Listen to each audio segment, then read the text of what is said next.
All right now, side yard skunk works coming at you again. Hadn't posted in a while. Had a lot of things going on.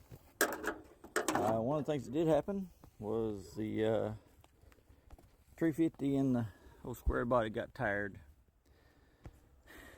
Matter of fact, the thrust bearings pretty much let go in it and was letting the crankshaft walk back and forth, which was picking up a little bit of a knock here and there. Didn't like that, so did some horse trading around and ended up with a later model 350, what we call, I think, the Vortec, and got a really good deal on it. And didn't realize that once I got it, it had a small cam in it, and if you look close to that intake, it's, I think, what they call an RPM air gap.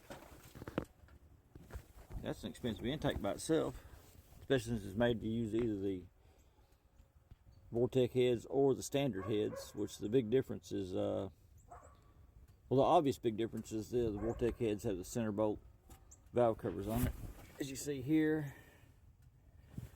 and where the standard heads have a side bolts like right here.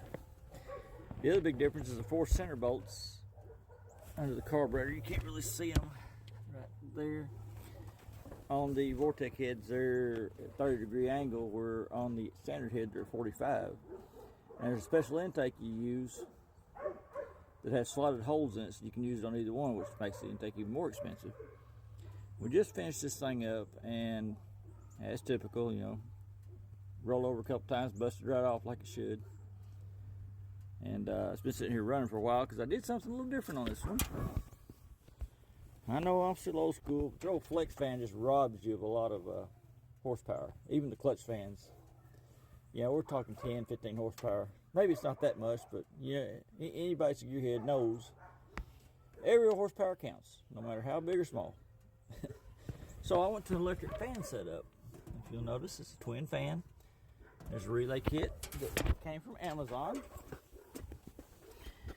Comes pre-wired and everything. It's relays and the fuses and all the wiring. You see the wire, the main wire runs over there, the hot. The ground wires come right to here, and you can't really see them, but they're ground right to the core support.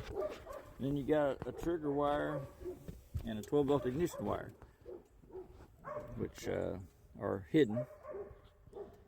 And it works like a charm. The switch comes with the switch also, which is on at 185, off at 175, and that's left open to interpretation because it's more like 190 and 160, which is fine because 195 is what this engine was run to design at for maximum emission control.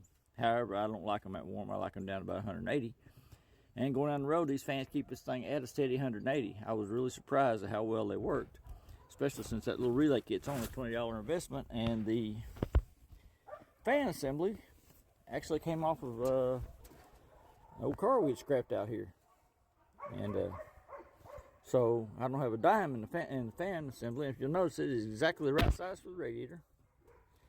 Some homemade mounts on it, a little bit of work here and there. But the old truck, you see, it should be back now.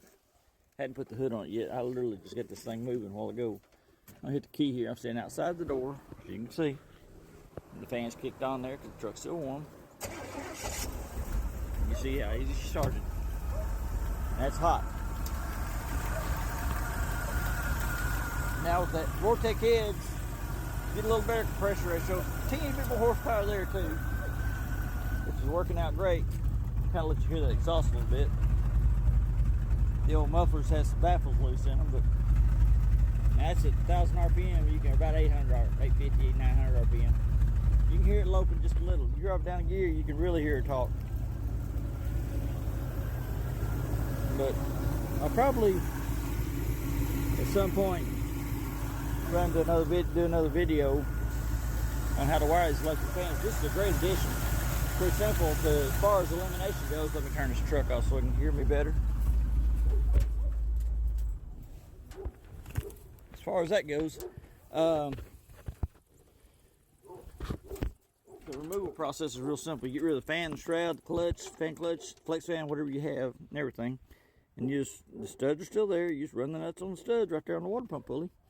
Makes it real simple. Now the wiring is a whole different ball game, but they come pre-wired. You can get down there where you can actually see the bottom of them.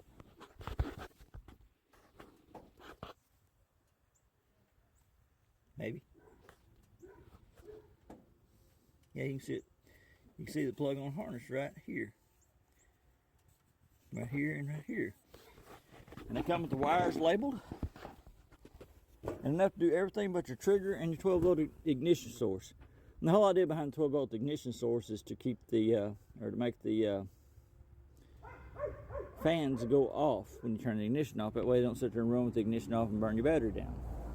Lord knows you don't want to do that. But you'll probably have to figure some kind of mounting system for the fan. And you don't have to pull the fan off anything particular. Just want to make sure it's pretty close to the size of the radiator. This one, for square bodies, this one's actually off of a 2010 Dodge Avenger. And it's just the right size. Now, you may find others that'll work. It's one I happen to have.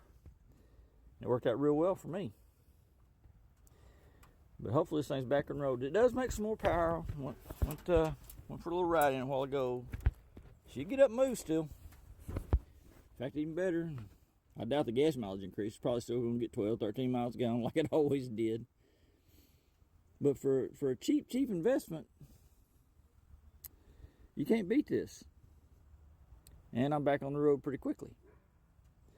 Now I'm going to go ahead and tear into my other one. I'm probably going to do a video on that when I tear into my other one so you can see what's going on with it. Because I'm pretty sure thrust bearings are bad. And some of y'all may not know what thrust bearings are. And I will show that as we go. And I got another block tore down too to build. I got all stuff to build it with. So that's coming up pretty soon too. It's another 350 Vortec like this one. So, and it was badly seized and had rust in it. And we're going to try to revive it best we can. Anyway, thanks for watching. More to come.